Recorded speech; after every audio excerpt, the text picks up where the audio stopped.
Halo, selamat sore saudara-saudara. Kembali lagi bersama saya, Geralda Aprilia Serendeho, mahasiswa dari STT Soteria Purwokerto. Pada sore hari ini kita sama-sama akan melanjutkan pembahasan dari pengakuan iman Likia, Putri yang ke-9, bersama dengan Pak Hendi. Halo Pak Hendi. Halo Alda dan semuanya, selamat sore saudara-saudara semua. Kita akan membahas pengakuan iman Nikea Putri 9 ya Pak, yang berisi, aku percaya pada gereja yang satu, kudus, katolik, dan apostolik. Nah Pak, saya akan memberikan pertanyaan yang pertama untuk Bapak. Apa itu gereja Iya Pak? Alda. Oke, terima kasih pertanyaannya. Kita akan mendiskusikan kelanjutan seri pengakuan iman Nisea tadi yang Alda katakan, yaitu butir yang ke-9. Kita akan fokus belajar tentang gereja. Dan di sini pengakuan iman Nisea mengatakan gereja itu satu, kudus, katolik, dan apostolik. Nah, pertanyaannya tadi adalah apa itu gereja? Nah, gereja itu bukanlah sebuah organisasi secara manusia atau yang didirikan oleh manusia, tetapi ini adalah satu uh, lembaga ilahi, ya. Kenapa disebut lembaga ilahi? Karena lembaga ini kan berarti satu community, satu komunitas manusia disebut ilahi karena dia dipersatukan oleh iman. Jadi kumpulan dari orang-orang yang memiliki iman yang sama, yaitu iman kepada Allah menurut hukum Allah atau perintah Allah, dan bersifat hierarki serta memiliki sakramen-sakramen, ya. Nah, sehingga itu disebut sebagai ilahi. Jadi gereja adalah satu divinely institute, ya, yang merupakan kumpulan dari community of men yang dipersatukan oleh satu iman yang lurus berdasarkan hukum Allah, bersifat ilahi atau hierarki, dan memiliki sakramen-sakramen. Nah, definisi ini saya ambil dari Filaret dari Moskow, ya, pengertian tentang gereja ini. Kira-kira itu, Alda.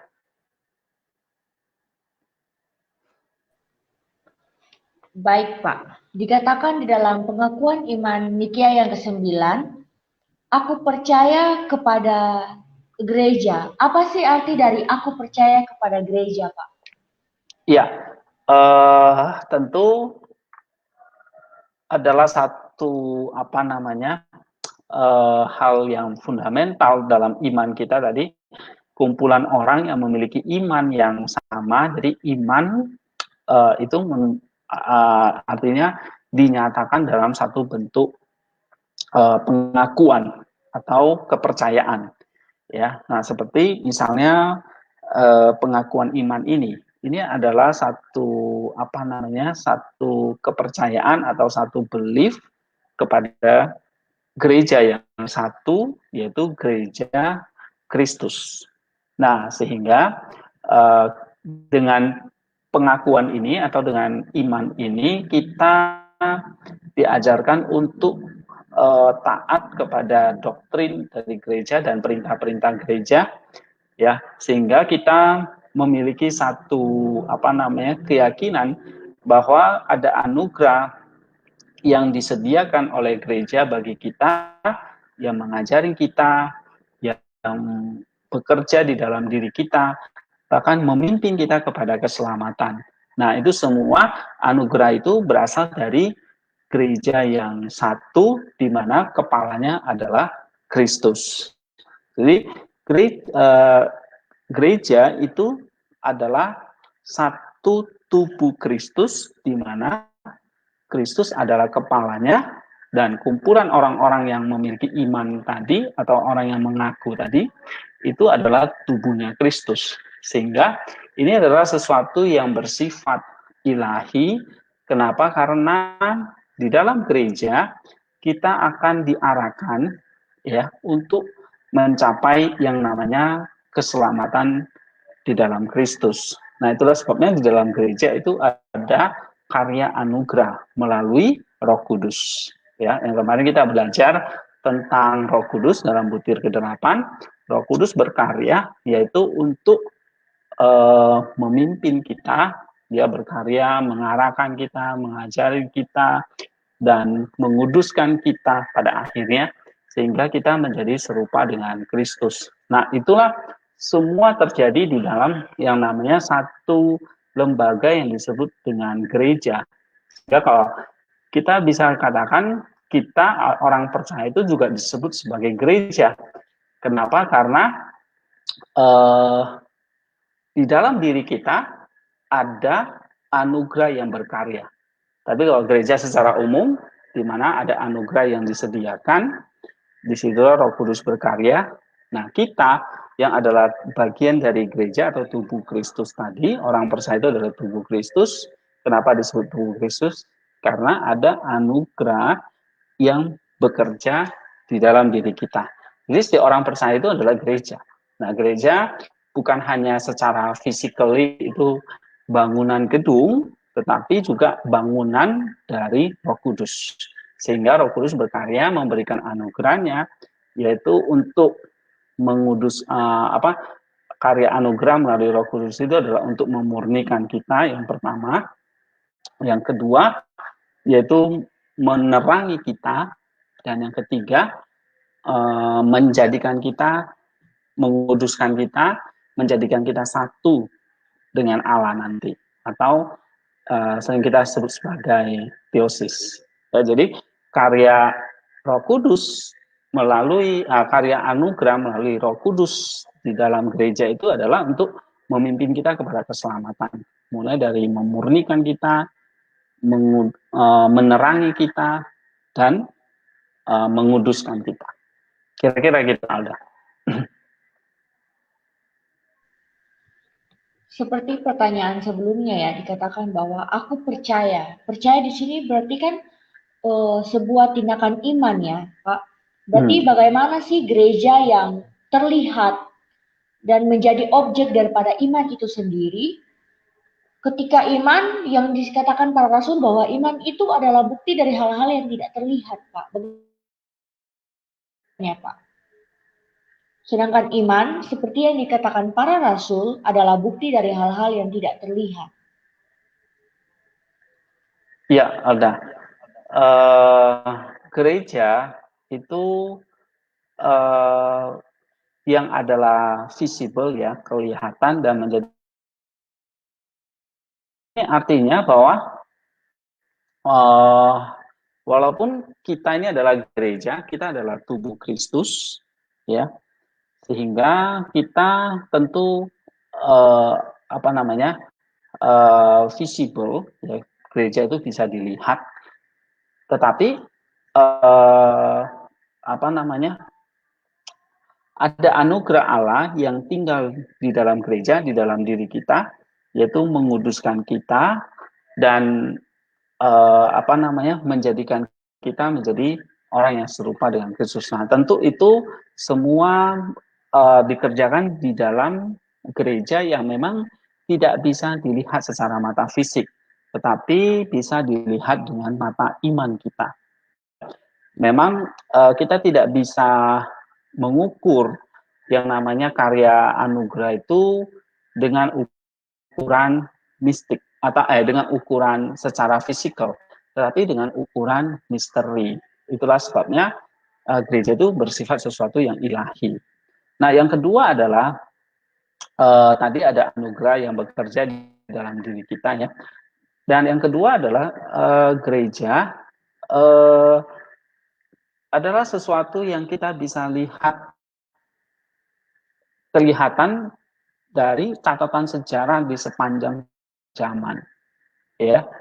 Dan mulai dari 2000 tahun sampai sekarang, gereja itu adalah gereja yang terus eksis, yang terus ada, ya, baik yang ada di surga maupun yang ada di bumi. Semuanya memiliki satu iman yang sama. Nah, gereja yang kelihatan atau yang visible itu adalah gereja yang dimana karya anugerah itu terus bekerja, dan kita bisa lihat di sepanjang sejarah atau sepanjang zaman gereja itu ada. Kira-kira gitu ada.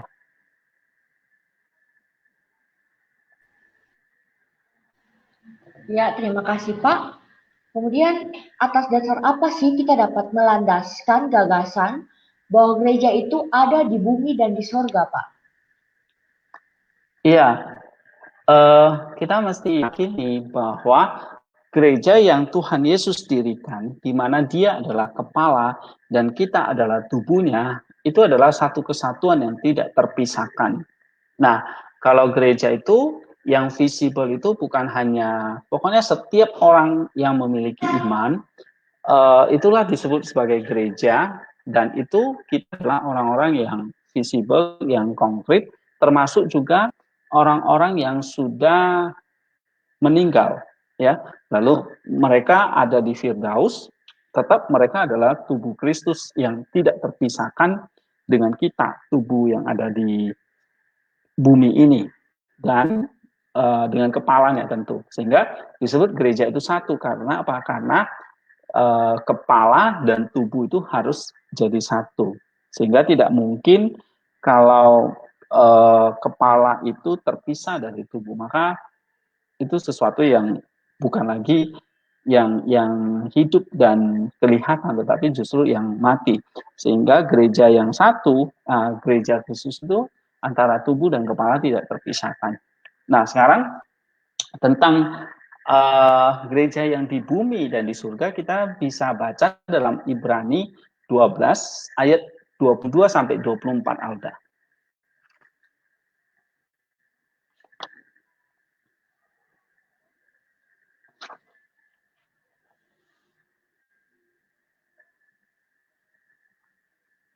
Ibrani 12 ayat 22 sampai 24. Ibrani pasal yang ke-12. 12.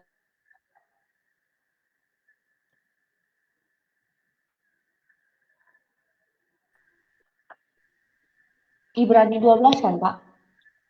Iya. Ibrani pasal 12 ayat 22 sampai 24. Iya.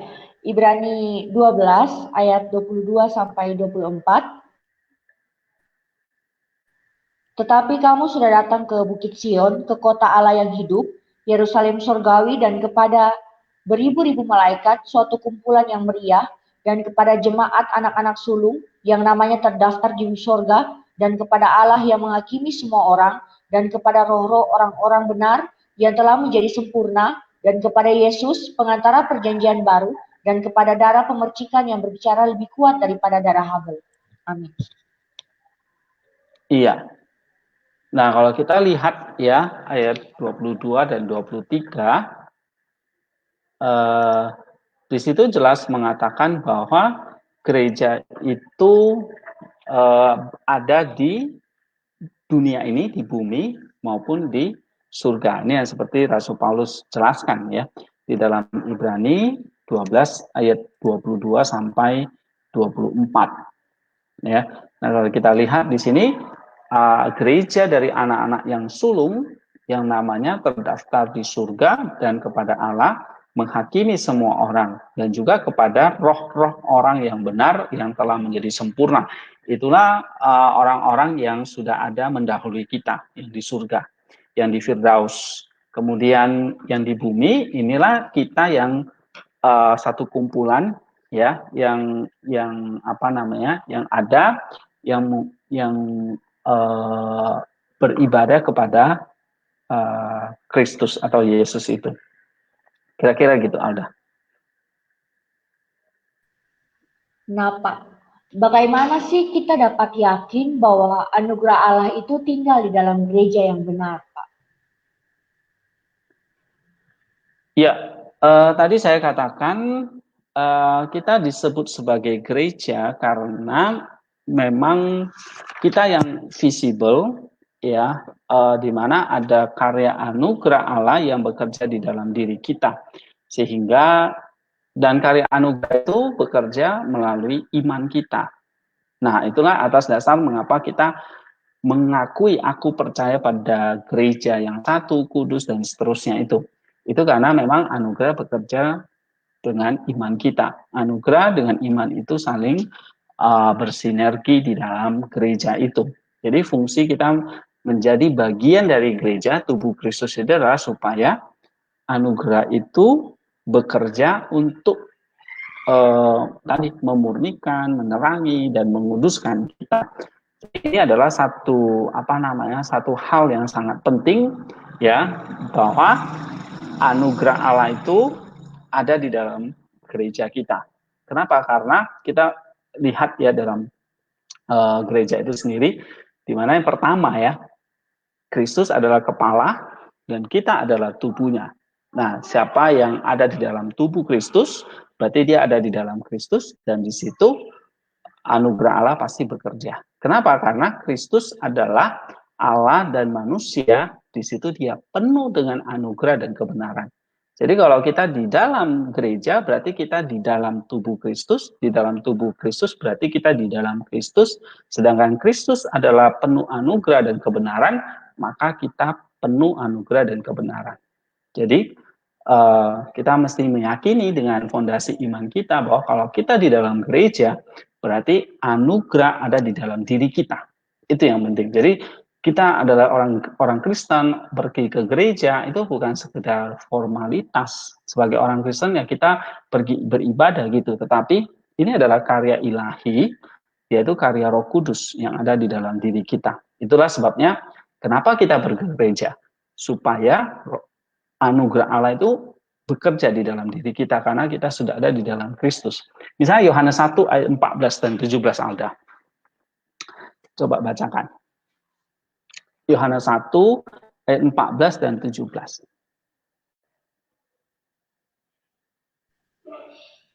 Yohanes 1 ayat 14 dan yang ke-17. Firman itu telah menjadi manusia dan diam di antara kita.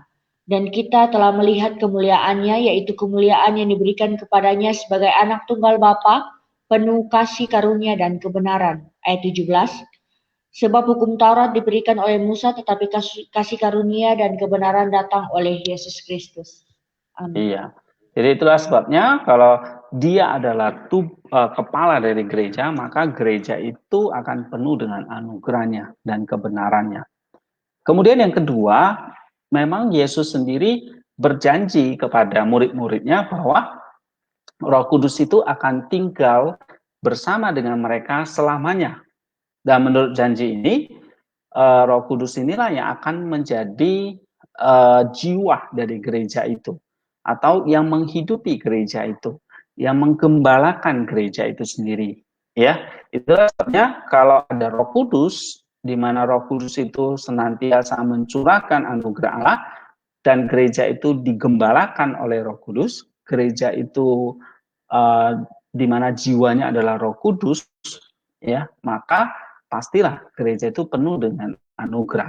Misalnya Yohanes 14 ayat 16 Alda.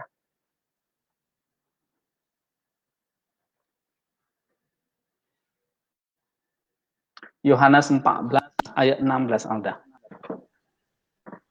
Yohanes 14 ayat yang ke-16. Aku akan minta kepada Bapa dan Dia akan memberikan kepadamu seorang penolong yang lain supaya Ia menyertai kamu selama-lamanya. Amin.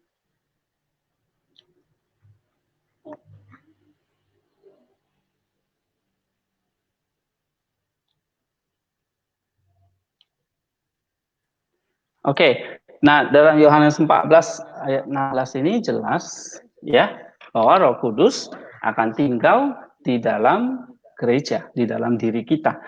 Dan ini berarti anugerah Allah tinggal di dalam diri kita. Kemudian kita juga bisa lihat dalam Efesus 1 ayat 22 sampai 23 Alda.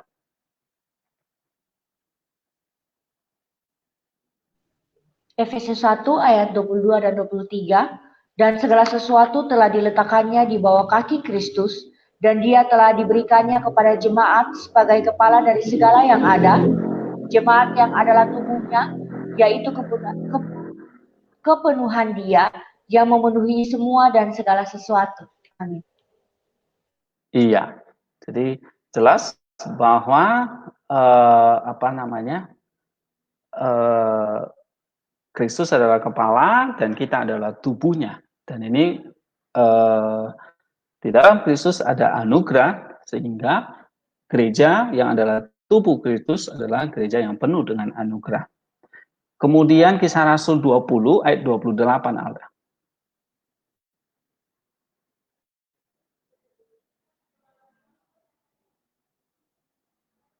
Bisa ulangi, Pak? Kisah Rasul 20 ayat 28.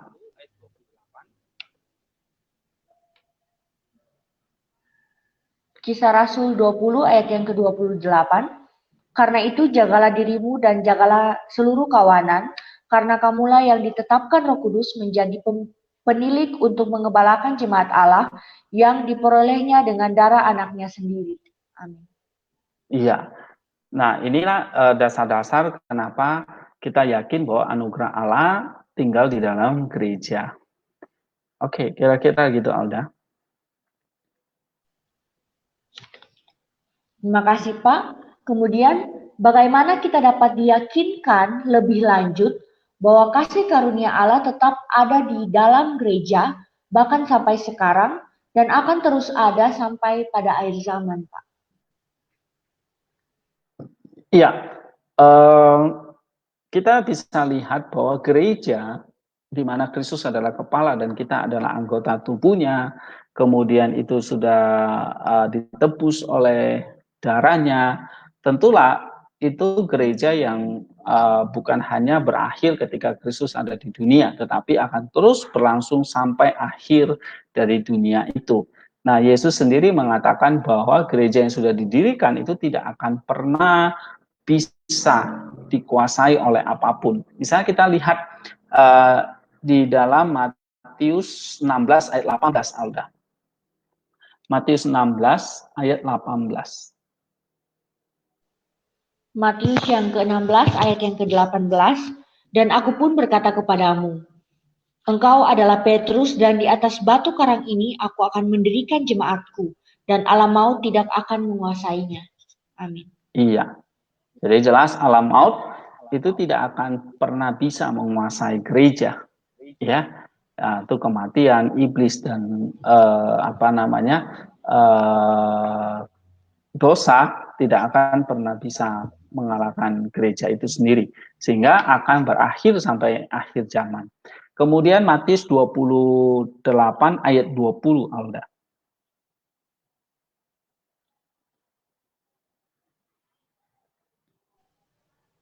Matius yang ke-28 Matius ayat yang 28 ayat 20. Dan ajarlah mereka melakukan segala sesuatu yang telah aku perintahkan kepadamu, dan ketahuilah aku menyertai kamu senantiasa sampai kepada akhir zaman. Amin. Iya. Jadi ada Yesus yang selalu menyertai gereja itu. Kemudian Efesus 3 ayat 21.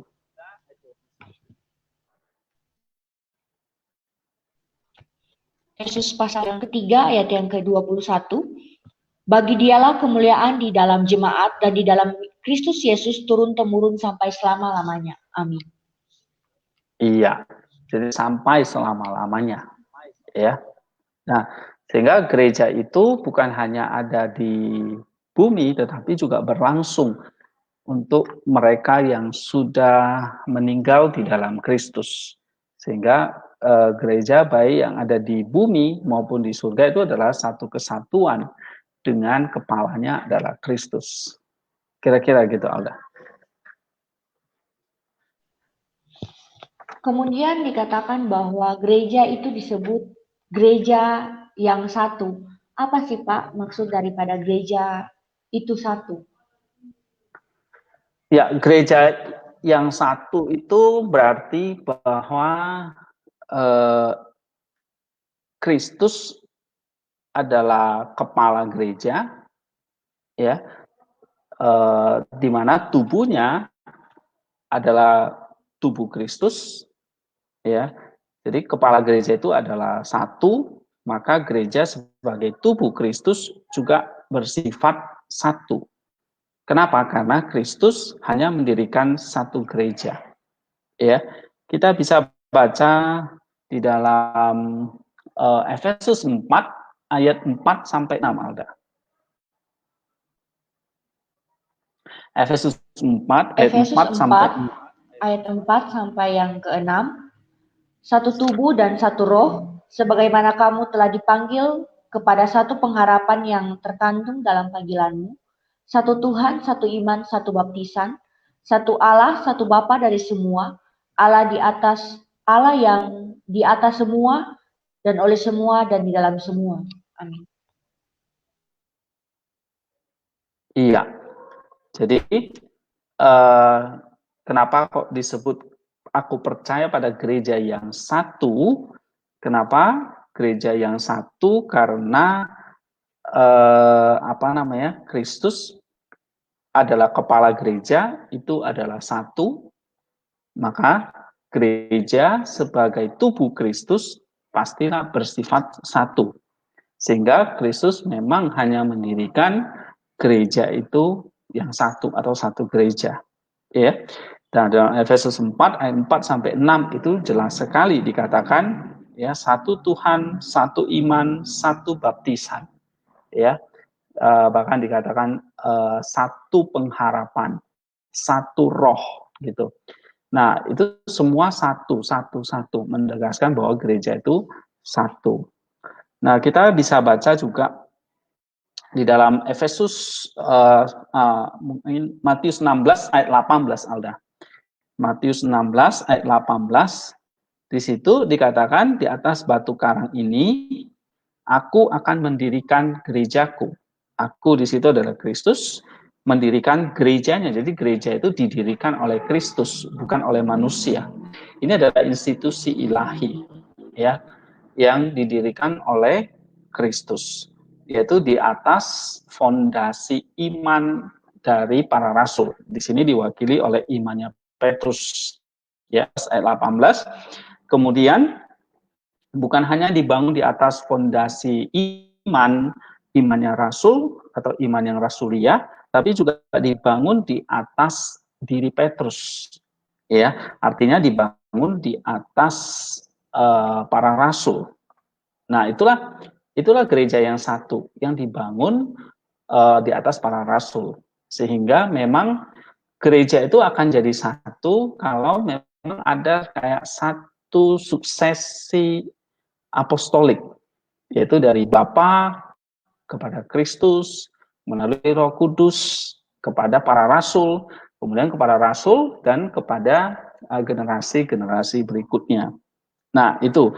Misalnya kita bisa baca dalam Efesus 2 ayat 20 Alda. Coba baca Efesus 2 ayat 20.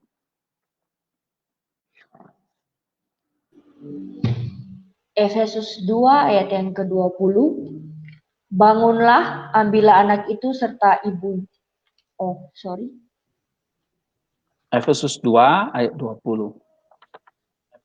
2 ayat yang ke-20. Yang dibangun di atas pasir, di atas dasar para rasul dan para nabi, dengan Kristus Yesus sebagai batu penjuru. Iya. Amin. Jadi gereja itu dibangun atas dasar para rasul dan para nabi. Nah, kita tahu para rasul, para nabi itu adalah suksesi dari Kristus. Ya, yang dikatakan sebagai batu penjuru tadi.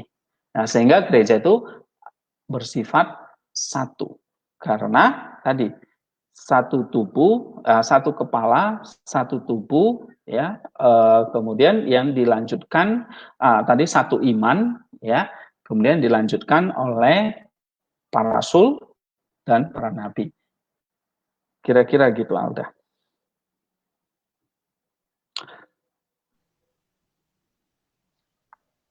Baik, Pak. Apa sih yang dapat meyakinkan kita bahwa Yesus Kristus itu adalah satu-satunya kepala daripada gereja yang satu itu, Pak?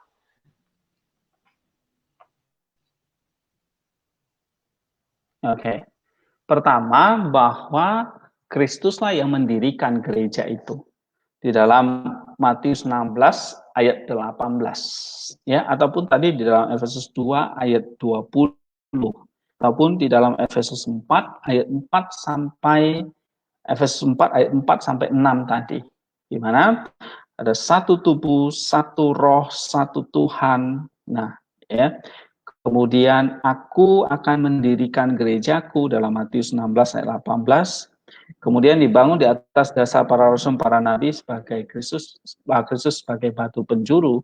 Ini jelas menunjukkan bahwa gereja itu didirikan oleh Kristus sehingga dia menjadi kepala gereja.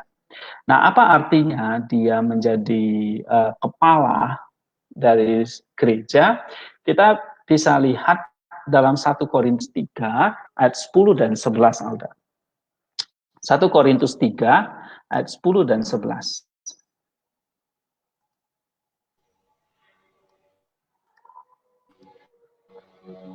1 Korintus 3 ayat 10 dan 11, sesuai dengan kasih karunia Allah yang dianugerahkan kepadaku, aku sebagai seorang ahli bangunan cakap telah meletakkan dasar dan orang lain membangun terus di atasnya. Tetapi tiap-tiap orang harus memperhatikan bagaimana ia harus membangun di atasnya. Karena tidak ada seorang pun yang dapat meletakkan dasar lain daripada dasar yang telah diletakkan, yaitu Yesus Kristus.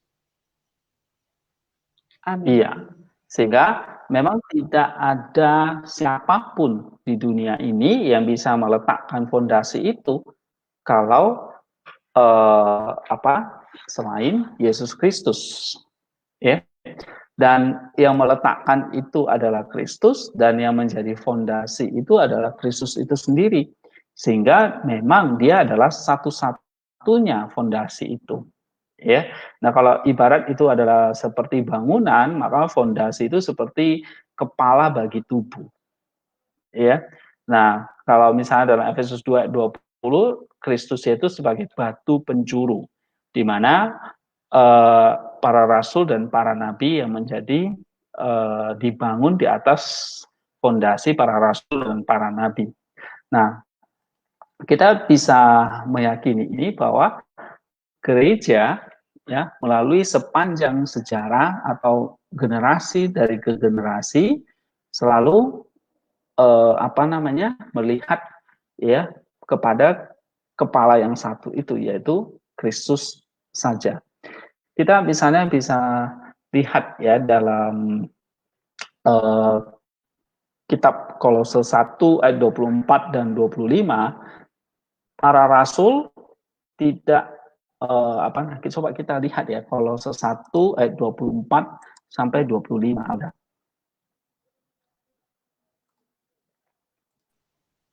Kolose 1 ayat 24 sampai yang ke-25. Sekarang aku bersukacita bahwa aku boleh menderita bagi kamu dan mengenapkan dalam dagingku apa yang kurang pada penderitaan Kristus untuk tubuhnya, yaitu jemaat. Aku telah menjadi pelayan jemaat itu sesuai dengan tugas yang dipercayakan Allah kepadaku untuk meneruskan firman-Nya dengan sepenuhnya kepada kamu. Amin. Iya, jadi para rasul itu sendiri merupakan pelayan, ya, dari gereja. Nah, mereka menyebut diri mereka adalah the minister, para pelayan dari gereja.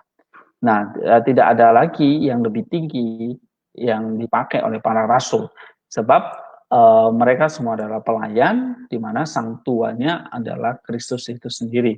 Jadi para rasul itu bukan menjadi tuan atau menjadi kepala dari gereja, melainkan hanya Kristus itu saja. Ya, kira-kira gitu, Alda.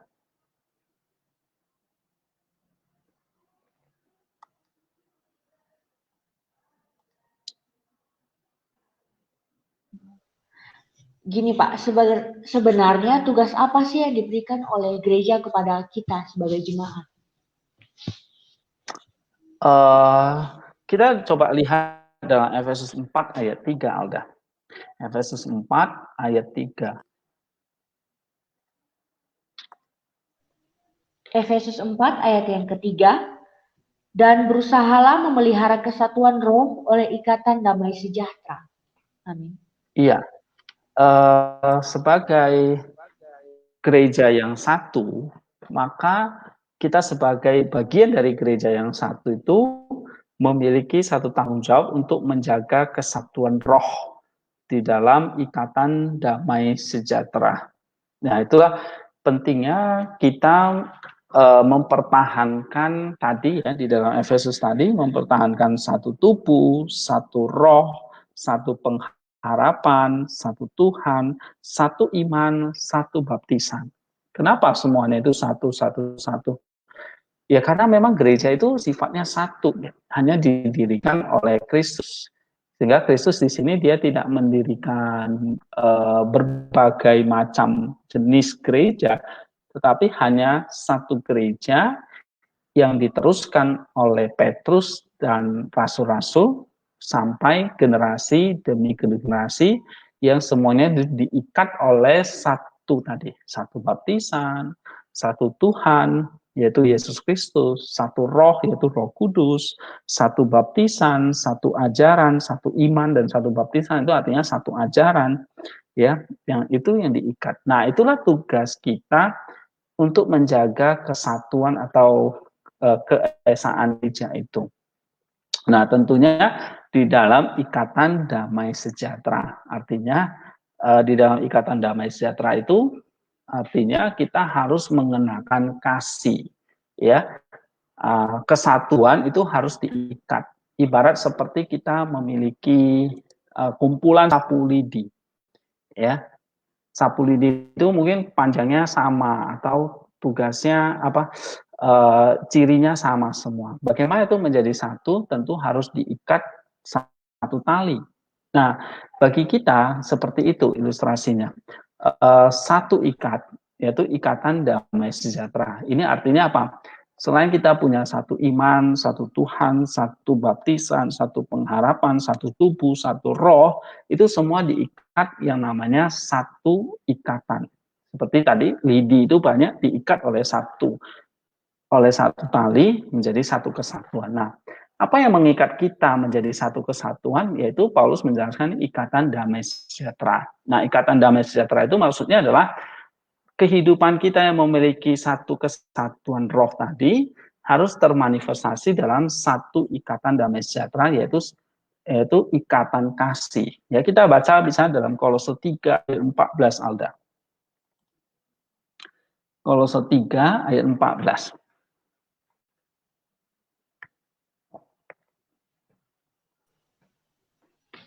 Kolose 3 ayat yang ke-14,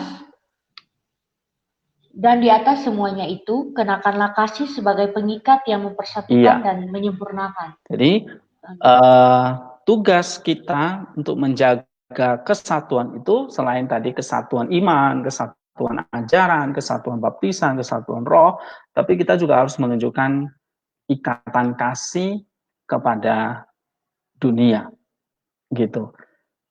Itu kira-kira Alda, ya, menjadi tugas penting dari kita bahwa agar dunia tahu bahwa kita adalah gereja yang memiliki kasih. Nah, ini juga seperti doa Tuhan Yesus kepada gereja untuk kita. Ya, dalam Yohanes 17 ayat 23 dikatakan, aku di dalam mereka dan engkau di dalam aku, supaya mereka sempurna menjadi satu. Nah, itu tadi. Agar dunia tahu bahwa engkau yang telah mengutus aku dan bahwa engkau mengasihi mereka sama seperti engkau mengasihi aku. Ya, jadi baik secara iman kita satu, tetapi perbuatan yaitu kasih itu juga lah mencerminkan kita satu kesatuan tadi. Nah, kalau ada pertanyaan, apakah mana yang lebih penting, ajaran yang satu atau kasih itu? Ya, saya kira ini adalah dua hal saling melengkapi, ya. Tanpa ajaran, maka kasih itu tidaklah mungkin bisa menjadi satu. Tetapi hanya ajaran atau iman yang satu tanpa ada kasih yang mengikat, maka ini akan terjadi perpecahan. Dan kita bisa lihat fenomena sekarang. Ya, mungkin banyak yang menekankan ajaran, akhirnya terpecah gereja itu. Ini menunjukkan bahwa tidak ada satu ikatan kasih. Dan begitu juga ada banyak ajaran-ajaran yang menyesatkan, yang pada akhirnya membuat gereja itu terpecah-pecah. Jadi bisa karena ajaran, gereja itu akhirnya terpecah-pecah. Tapi juga bisa karena tanpa kasih, kurangnya kasih, maka gereja itu juga akan menjadi pecah, tidak lagi menjadi satu.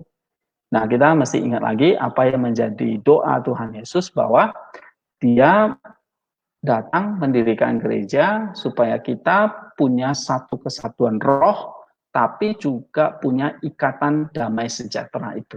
Nah, jadi balancing antara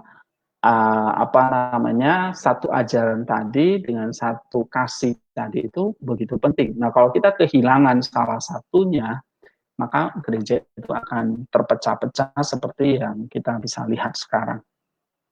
Ya, saya kira itu Alda, kita mesti menjaga keseimbangan itu, ya, antara ajaran dan perbuatan itu haruslah satu kesatuan. Gitu, kira-kira gitu Alda.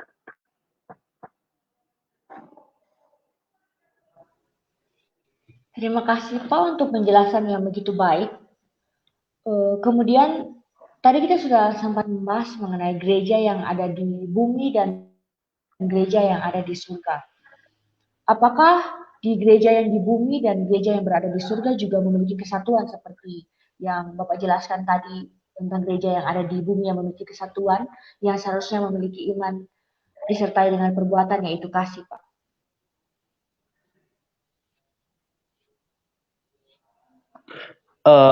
Jelas ya bahwa gereja itu tidak terpecah-pecah. Jadi di mata Allah, di mata Kristus, gereja itu satu.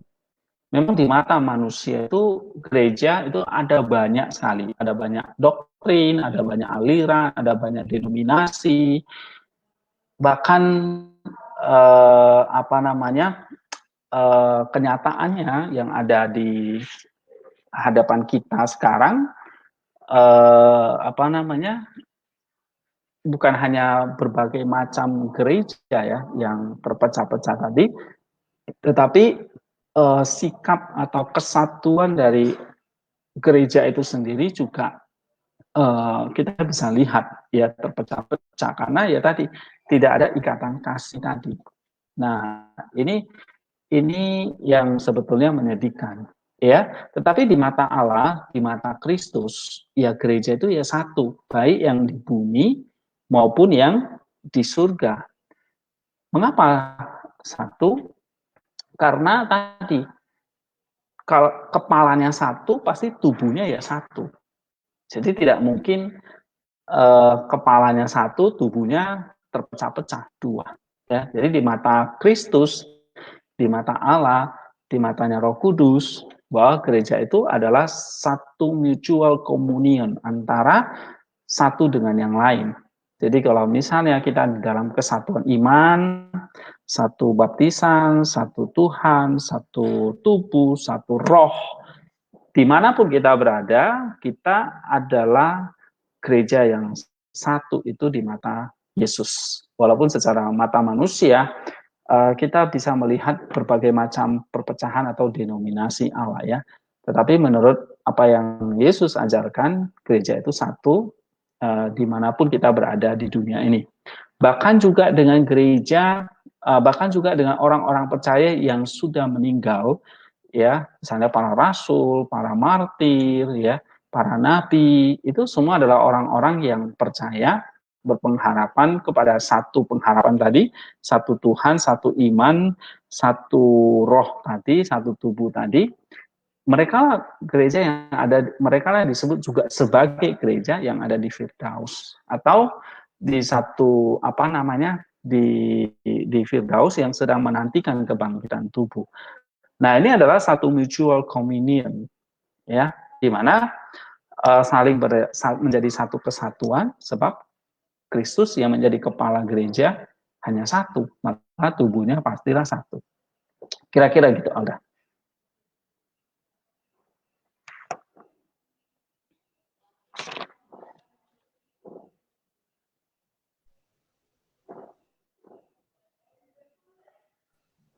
Ya. Baik, Pak. Berbicara mengenai gereja yang ada di bumi dan yang ada di surga, persekutuan yang seperti apa sih yang dimiliki, Pak?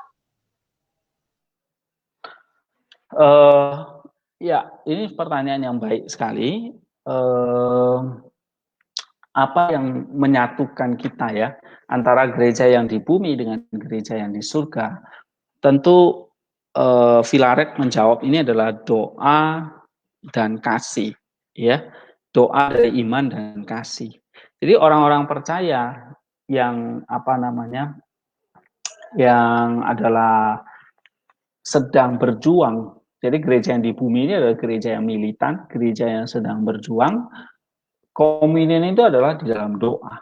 Ya, jadi memang kita bisa bukan berdoa untuk orang mati ya, tetapi orang-orang yang sudah mendahului kita itu adalah orang-orang yang memang sudah selesai dalam pertandingan iman mereka dan mereka sudah memenangkan pertandingan itu atau perlombaan itu, ya, mereka sudah menunjukkan iman mereka yang setia dan taat.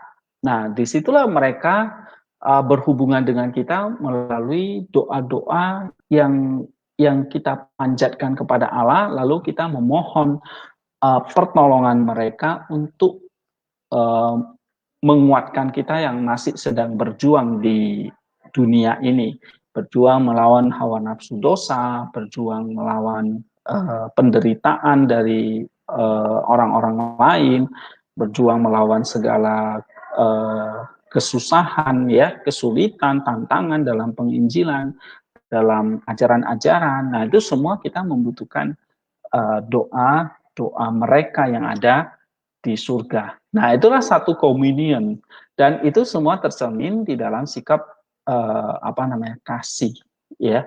Jadi antara iman dan kasih, ya, doa, iman dan kasih itu menjadi semacam komunion kita dengan gereja yang ada di surga. Kira-kira gitu, Alda.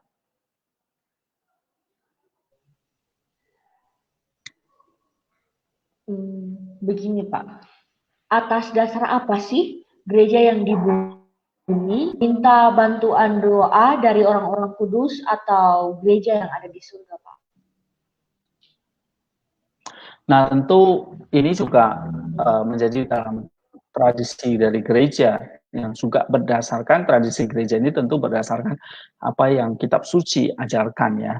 Misalnya kalau kita baca di dalam 1 Tawarik ya 29 ayat 18, Alda. 1 Tawarik 29 ayat 18. 1 Tawarik 29 ayat yang ke-18. Ya Tuhan Allah Abraham, Ishak dan Israel, Bapak-bapak kami, peliharalah untuk selama-lamanya kecenderungan hati umatmu yang demikian ini, dan tetaplah tujukan hati mereka kepadamu. Amin. Iya, di sini jelas bahwa Daud, ya, di dalam dia berdoa, dia memohon akan Abraham, ya, Allah Abraham, Ishak, dan juga bukan hanya Allah Abraham, Ishak dan Israel, tapi juga memohon pertolongan doa dari bapak-bapak kami. Ya, artinya bapak-bapak kami itulah nenek moyangnya bangsa Israel, dan itu disebutkan di dalam doa dia, ya. Dan ini jelas kita juga berdoa seperti itu, berdoa kepada Allah, ya, Allah Isa, Abraham, Isa, dan semua orang-orang kudus kita meminta pertolongan doa mereka. Ya, nah, jadi selain itu ini juga menjadi ajaran dari Bapak Gereja seperti Cyril dari Yerusalem, ya, dia menjelaskan bahwa kita bisa meminta pertolongan doa kepada orang-orang yang sudah mendahului kita, ya, yaitu siapa? Pertama, kepada para leluhur, para patriark, ya, ini artinya para pemimpin gereja, ya, kemudian nabi, para rasul, para martir, dan itulah yang mendengarkan akan doa-doa kita, lalu mereka juga menolong, mendoakan kita, ya, mendoakan kita atau meneruskan doa-doa kita kepada Allah. Nah, itu misalnya dari Cyril Yerusalem. Kemudian ada Saint Basil the Great atau Basilius yang Agung. Dia juga dalam khotbahnya, ya, pada hari pada hari liturgi 40 orang martir, ya, dia mengatakan bahwa siapapun yang merasa menderita gitu ya, dalam penderitaan bisa memohon pertolongan kepada doa kepada 40 yang mati martir itu. Ya, kenapa? Mengapa? Karena mereka memang mengalami masalah yang seperti itu, seperti kita sedang berjuang di dunia ini. Jadi mereka bisa mengerti kesulitan kita, kesedihan kita gitu ya. Dan kita bisa meminta pertolongan doa mereka, sehingga ini bisa meringankan segala beban kita yang ada di dunia ini. Nah, jadi kita ingat, kita bukan berdoa untuk orang mati, sekali lagi, tetapi mereka yang sudah mendahului kita itu di mata Allah itu tidak pernah disebut mati, Alda. Ya, coba misalnya kita baca di dalam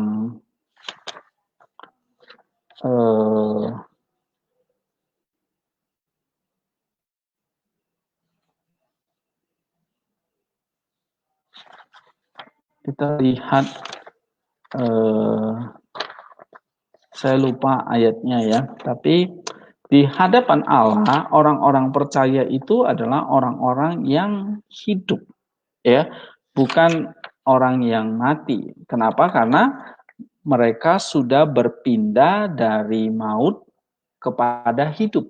Sehingga ketika jiwa mereka meninggalkan tubuh atau jasad mereka di dunia ini, mereka ada hidup di Firdaus. Nah, sehingga mereka juga disebut sebagai gereja yang satu dengan kita. Mungkin nanti kalau saya dapatkan ayatnya, nanti kita bisa bacakan ya. Nah, itulah sebabnya kita dengan mereka yang ada di Firdaus itu punya relasi. Nah, relasinya itu tentu di dalam doa tadi. Kira-kira gitu, Alda.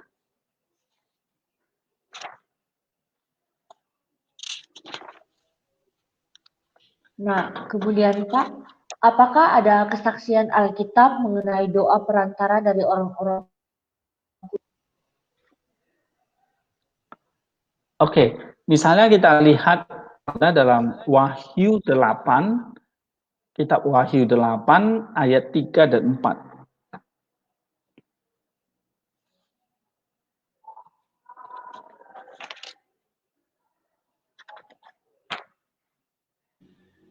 Wahyu 8 ayat 3 dan 4. Maka datanglah seorang malaikat lain, dan dia pergi sendiri dekat mezbah dengan sebuah pedupaan emas, dan kepadanya diberikan banyak kemenyan untuk dipersembahkannya bersama-sama dengan doa semua orang kudus di atas mezbah emas di hadapan tahta itu. Maka naiklah asap kemenyan bersama-sama dengan doa orang-orang kudus itu, malaikat itu ke hadapan Allah. Amin. Iya, jadi jelas ya, di dalam kesaksian dari kitab suci ada meditory prayer, doa perantara dari orang-orang. Jadi doa kita itu melewati satu perantara di Firdaus, yaitu doa dari para orang kudus tadi. Ya, kalau kita baca dalam Wahyu 8 ayat 3 dan 4 tadi ya. Coba kita lihat lagi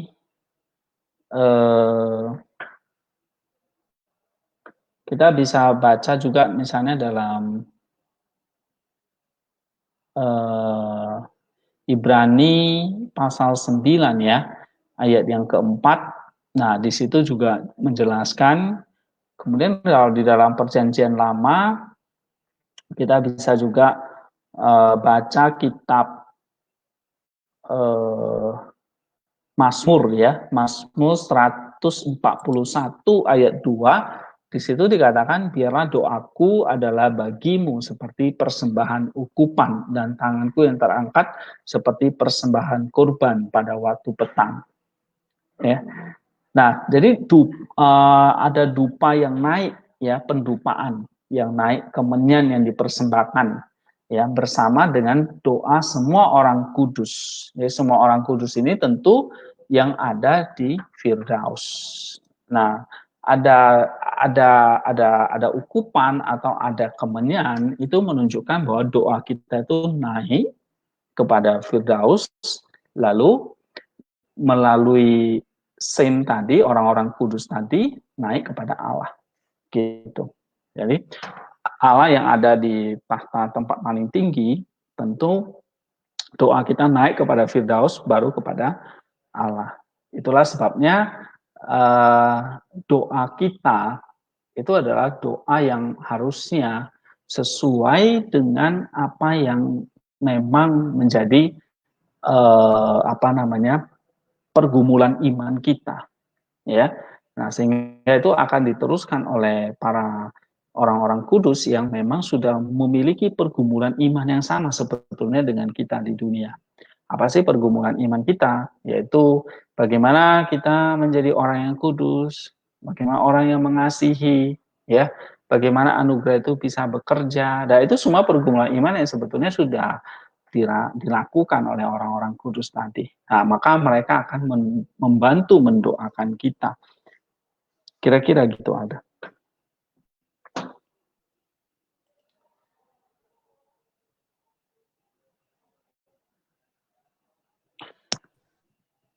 Mungkin kita coba baca Alda dalam Matius 27 ya, ayat 52 dan 53. Seperti ini, Pak. Ya.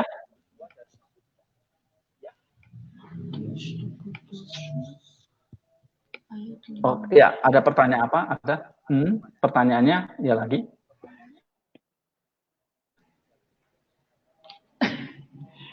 Pertanyaannya dulu atau baca ayat dulu, Pak ya? Pertanyaannya apa tadi? Pertanyaan dulu.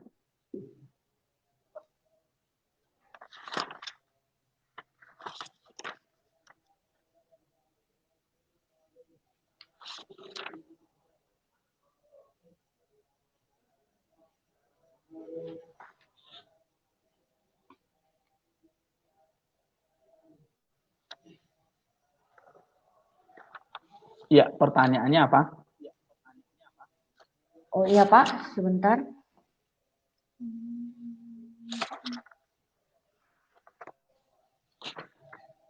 Seperti ini, Pak, pertanyaannya. Apakah ada kesaksian Alkitab yang menjelaskan bahwa ada penampakan orang-orang kudus dari sorga, Pak? Iya. Misalnya kita baca dalam Matius 27 ayat 52-53, Alda.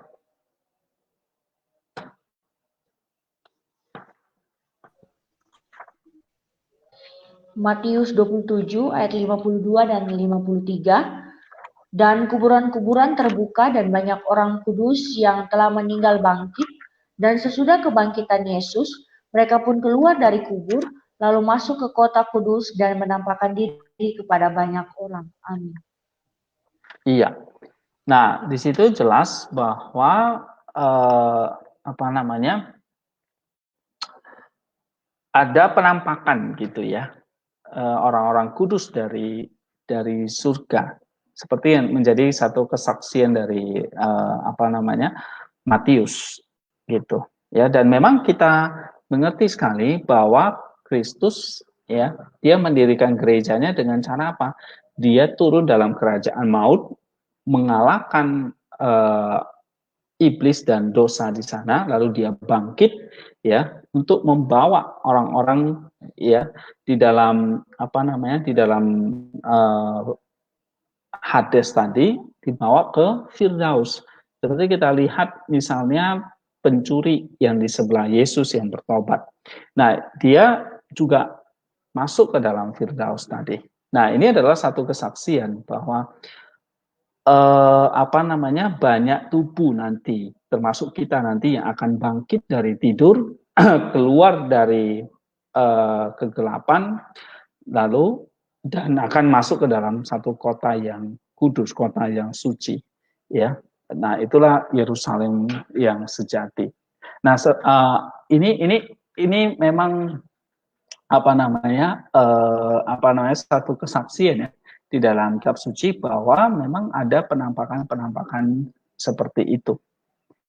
Ya, kira-kira gitu ada.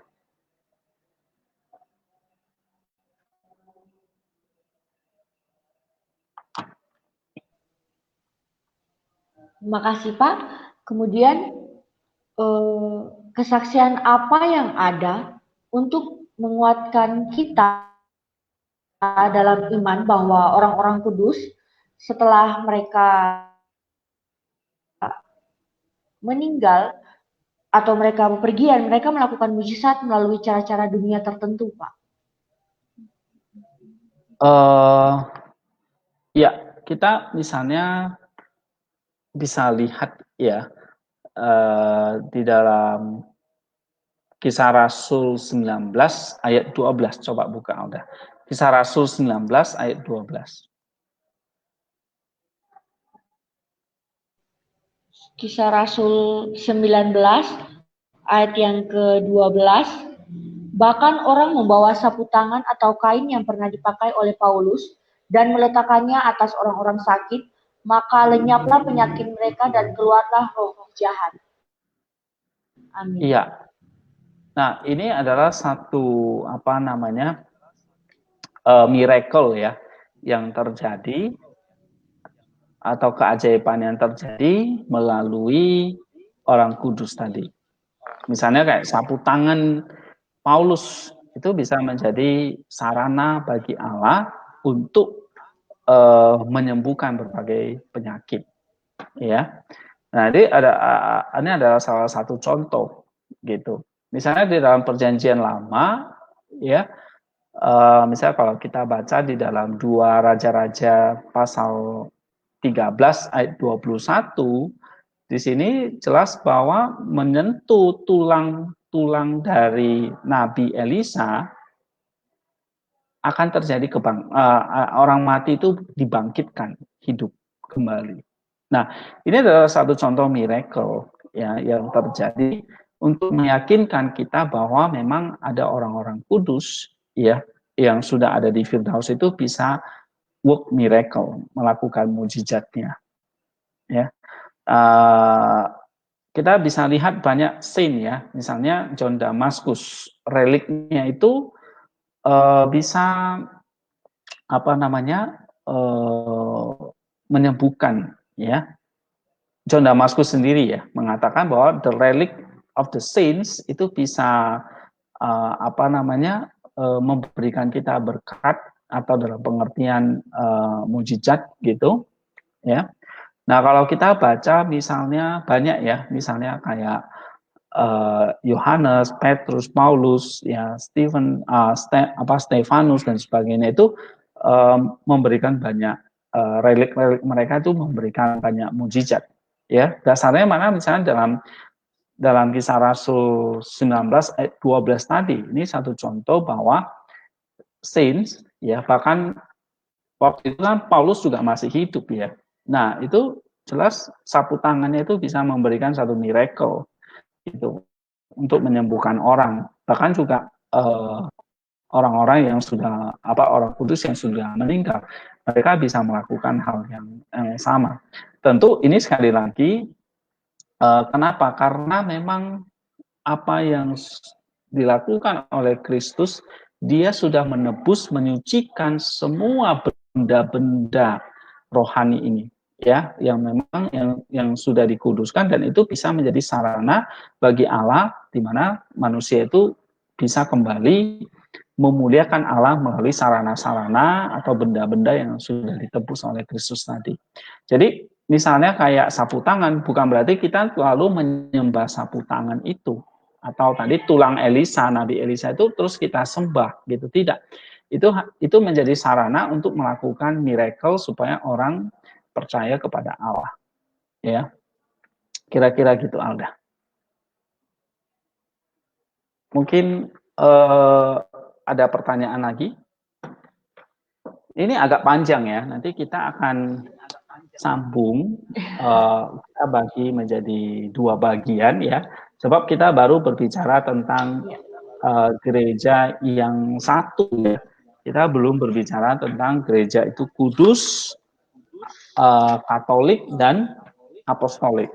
Mungkin kita akan sambung ya pada bagian berikutnya.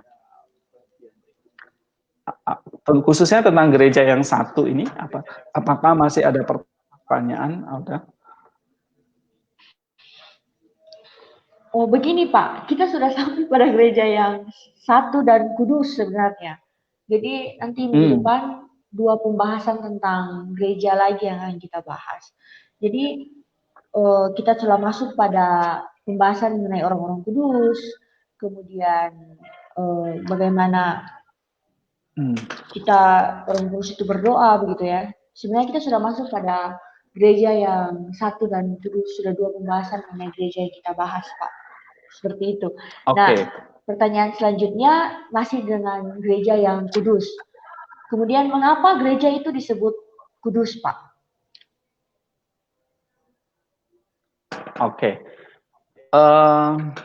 Gereja bersifat kudus itu karena Kristus, ya, kepalanya adalah kudus. Kita bisa baca dalam 1 Petrus atau Efesus 5 lah ya, Efesus 5 ayat 25 sampai 26. Efesus 5 ayat 25 sampai 27 lah. Efesus 5 ayat 25 sampai yang ke-27. Hai suami, kasihilah istrimu sebagai mana Kristus telah mengasihi jemaat dan telah menyerahkan dirinya baginya untuk menguduskannya sesudah ia menyucikannya dengan memandikannya dengan air dan firman, supaya dengan demikian ia menempatkan jemaat di hadapan dirinya dengan cemerlang tanpa cacat atau kerut atau yang serupa itu, tetapi supaya jemaat kudus dan tidak bercela. Amin. Iya. Ya, jadi gereja itu adalah tempat di mana pengudusan yang dilakukan Kristus melalui penebusannya di atas salib, penguburan dan kebangkitannya itu dilaksanakan oleh Roh Kudus. Nah, kekudusan gereja itu terletak pada karya gereja ya untuk menguduskan manusia oleh Roh Kudus nanti yang bersemayam di dalam diri kita. Nah, itulah sebabnya mengapa gereja itu disebut kudus, karena memang ada kehadiran Roh Allah yang akan terus menguduskan kita melalui anugerahnya tadi, yaitu memurnikan, menerangi, bahkan menjadikan kita satu dengan Kristus.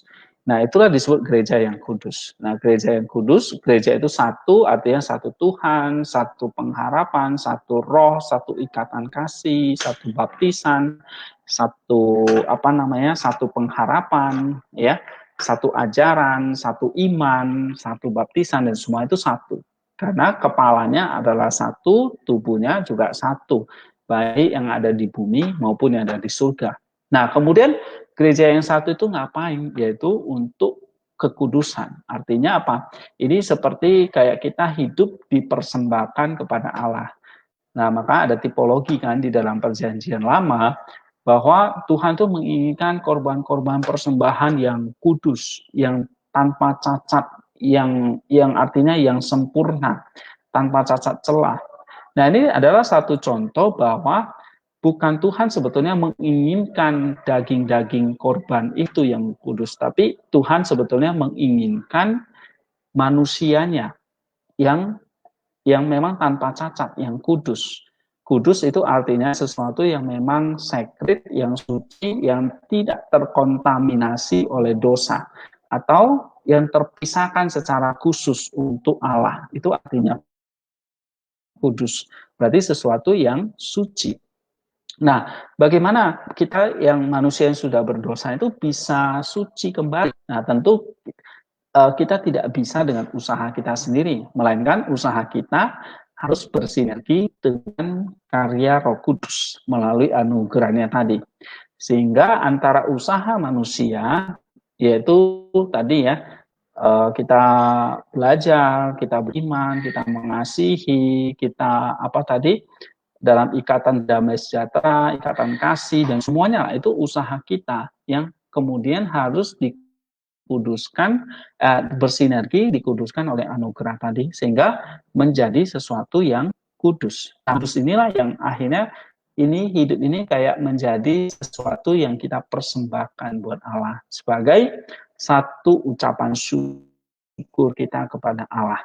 Nah, itulah kenapa gereja itu disebut kudus, karena ada karya Roh Kudus melalui anugerahnya, dan iman kita yang satu tadi, kita yang satu tadi itu bersatu padu, bersinergi dengan anugerah tadi, sehingga memurnikan, menerangi, dan menjadikan kita kudus atau menguduskan kita.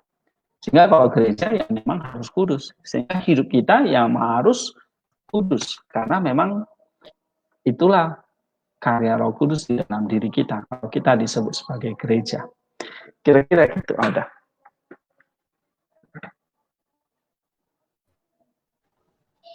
Baik, apa mungkin tadi adalah pertanyaan terakhir yang kita bahas pada malam, sudah malam hari ini. Jadi, iya Pak. Jadi apa sih ringkasan atau aplikasi atau masukan yang Bapak berikan melalui apa yang kita bahas hari ini mengenai gereja yang satu dan gereja yang empat?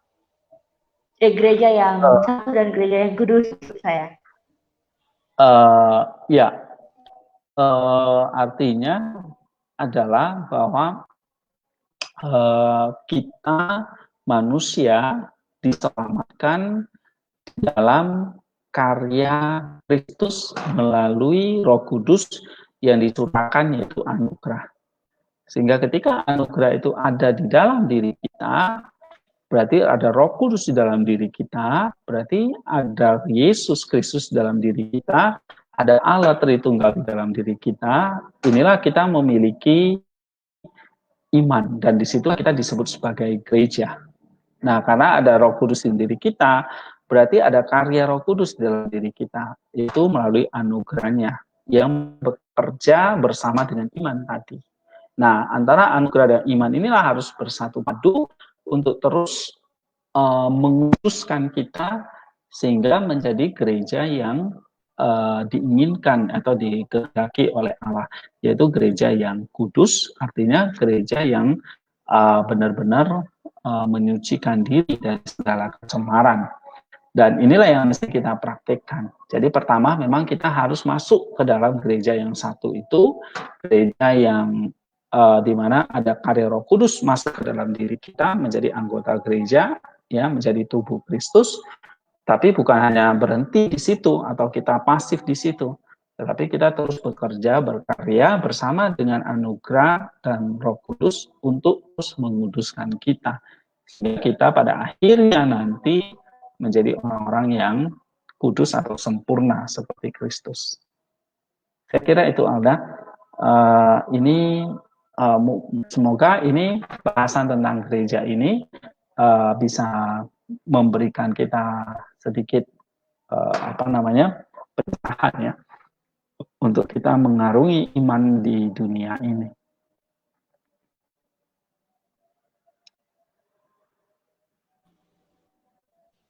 Baiklah, terima kasih Pak Hendy untuk telah bersedia menjawab pertanyaan-pertanyaan dan telah mendiskusikan seperti apa sih gereja yang satu dan gereja yang kudus itu. Biarlah kami yang mendengar pada sore hari ini kemudian dapat semakin bertumbuh dan semakin mengetahui seperti apa dan bagaimana sih seharusnya orang percaya dapat memahami mengenai gereja yang satu dan kudus itu. Iya. Terima kasih Pak. Nah, baiklah saudara-saudara, kita sudah selesai pada sore atau malam hari ini. Biarlah saudara-saudara yang menyaksikan dan mengikuti apa yang telah kami bahas pada sore hari ini dapat semakin terberkati dan semakin memahami seperti apa kita harus bertumbuh dalam Tuhan dan bagaimana kita bersedia untuk menjadi gereja yang satu dan kemudian menjadi pribadi yang mau terus mengucikan diri untuk tidak menghalangi karya Tuhan di tengah-tengah dunia ini. See you next time, saudara-saudara. Bye-bye.